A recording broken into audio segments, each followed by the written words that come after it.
विद्या की देवी माँ सरस्वती के चरणों में चरण वंदना। हमारा नेक्स्ट चैप्टर है chapter number 4 comparative financial statement class +2 का, तो जिसके हम मल्टीपल चॉइस क्वेश्चन करेंगे। हमारा फर्स्ट क्वेश्चन है which is the tools of analysis of financial statement. Comparative financial statement, accounting ratio, common size statement, trade analysis, cash flow, fund flow, ratio analysis, all of the above is the tools of analysis of financial statement. Comparative financial statement are also known as horizontal analysis. Comparative statement is also known as horizontal analysis. The objective of comparative financial statement may be to make the financial data simple and brief, to be helpful in forecasting, to enabling comparative study. All of the above is right answer. उसके बाद है which of the following are the methods of preparing comparative statement? To compare in form of absolute data, to compare by common size statements, to compare in form of percentage change. तो all of the above is right answer. All of the above is right answer. Comparative balance sheet fulfill the objective of to making analysis of asset and liability, obtaining information about financial position, having knowledge of impact of financial and investing activities on trade. The all of the above is right answer. The working capital of the company is 1 lakh negative balance and in 2017 and 2015 2018 1500. The percentage change is कितना आएगा जी? तो ये आपका -1000 -1 ये आपका total आ गया 2500। तो ये आपका आएगा डिवाइड बाय 1000 तो multiply by 100, that is minus का that is the percentage is 2 lakh 250%। तो D is the right answer. The reserve and surplus of a company is increase by 12,000 to 15,000. The percentage change will be 3000 divide by 12,000, 3000 divide by 12,000 multiplied by 100, that is 25%. तो B is the right answer. B is the right answer. उसके बाद current liability of a company decrease 15,000 to 12,000, that means decrease हुई।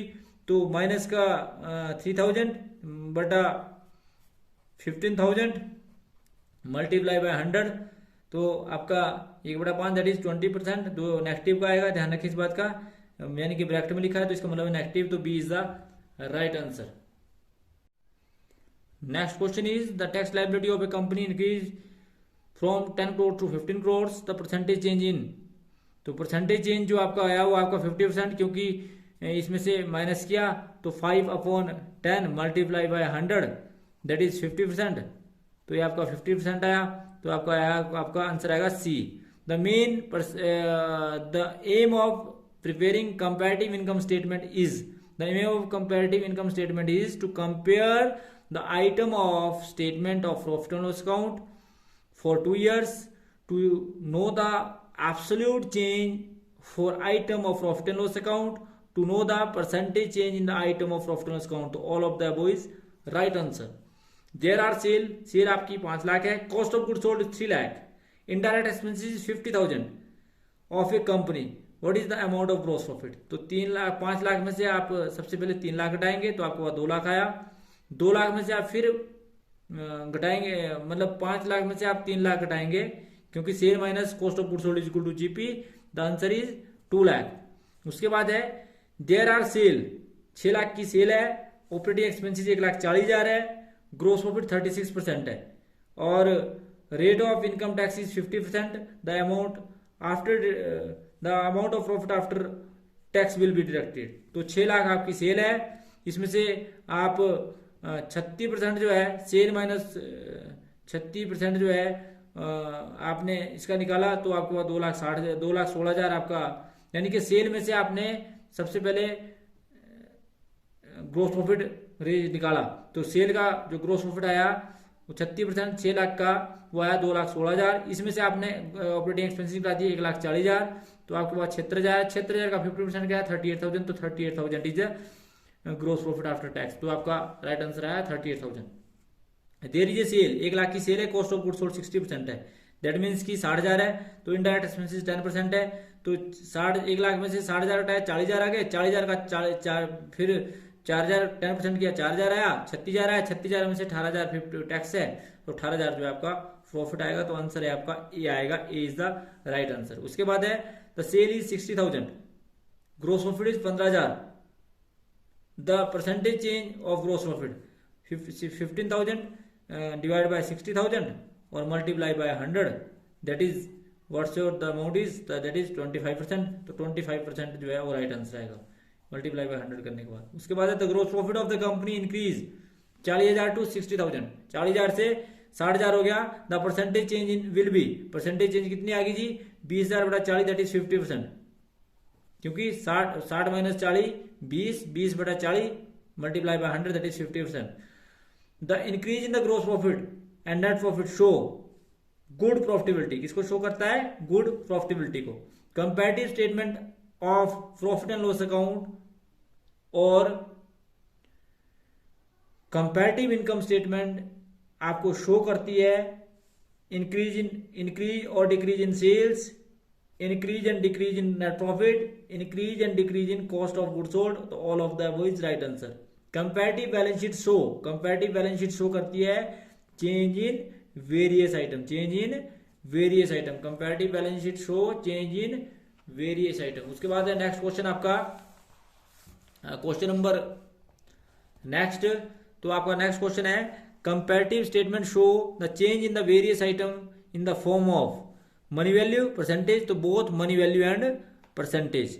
विच of the following is not method of financial analysis, तो इसमें method analysis भी है, ratio भी है, absolute comparison भी है, तो एवरेज फिगर मेथड नहीं है, तो average figure method is the not the method of financial analysis. The payment of tax is part of, the payment of income tax is a part of indirect expenses, the payment of income tax is a part of indirect expenses, the payment of interest on loan is a part of indirect expenses, that is also indirect expenses. The amount received from after deducting sale minus cost of goods sold, that is gross profit, sale minus cost of goods sold is equal to gross profit. The expenses subtract from the gross profit to calculate the net profit are operating expenses and non operating expenses both. Cost of goods sold include only direct expenses, only direct expenses. Which of the following is an operating expenses?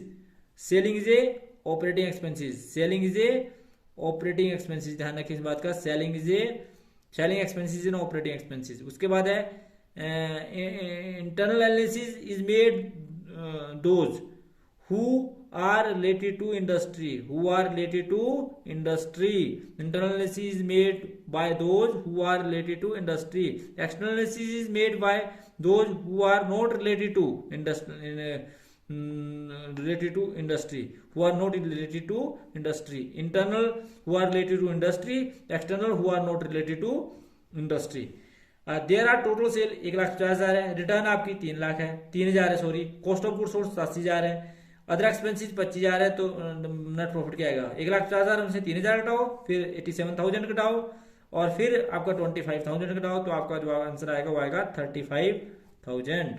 उसके बाद है the total there are total sale 4 lakh, cost of goods sold 2,40,000, sale में से cost of goods sold घटा दो, GP आ जाएगा, उसमें से ऑपरेटिंग एक्सपेंसिस घटा दो, उसमें से 40% जो है वो क्या घटा दो, टैक्स घटा दो, तो जो आपके पास अमाउंट आएगा वो आएगा 78,000।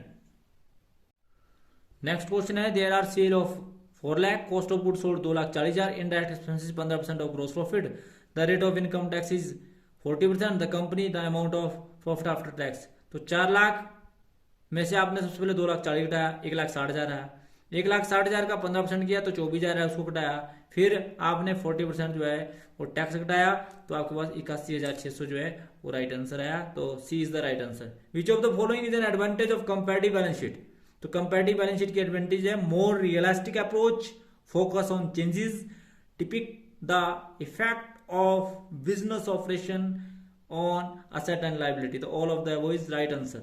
उसके बाद है which of the following is not the advantage of comparative statement of profit and loss account, analysis item of revenue and expenses, ये एडवांटेज है, analysis increase in item of revenue and expenses, ये भी इसका advantage है, analysis increase in asset and liability, ये statement of profit loss account का नहीं है बल्कि बैलेंस शीट का है। उसके बाद comparative data to revenue and expenses that is also, तो इसका सी जो है ये नहीं है, analysis increase in asset and liability. उसके बाद है long term borrowings on 31 March 2018 and 2019 27 lakh and 30 lakh respectively the percentage change in long term borrowings. तो ये आपका 3 लाख पॉजिटिव का है, 3 लाख बटा 27,000, तो आंसर जो है वो पॉजिटिव में आएगा। तो इसका मतलब B is the right answer 11.11%। That means 3 lakh divide by 27,000 multiply by 100 that is 11.11%, 11%। उसके बाद है which of the following can not be identifying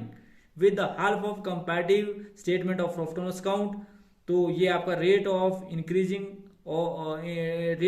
increase और डिक्रीज इन ट्रेड रिसीवल, तो ये इसका आंसर आएगा rate of increase and decrease in trade रिसीवल, rate of increase and decrease in trade रिसीवल। उसके बाद है if A company share capital is 3 lakh in 2014-15 and 2 lakh in 2015-16, what will be the percentage change? तो percentage change क्या आएगी? वो आएगी minus की 33%, क्योंकि 2 लाख माइनस 3 लाख माइनस का 1 लाख और divide by 3 lakh that is negative balance 33.33%।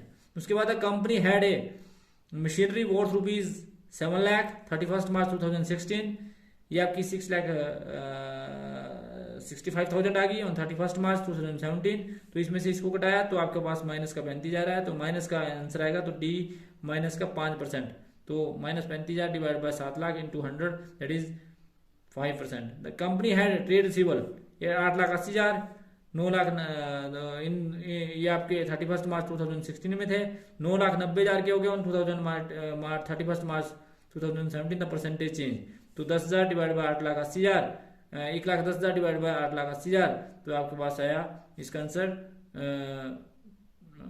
That means 12.5%। तो thanks for watching the video, please like, comment and subscribe my channel and press bell icon for next notification. Thank you.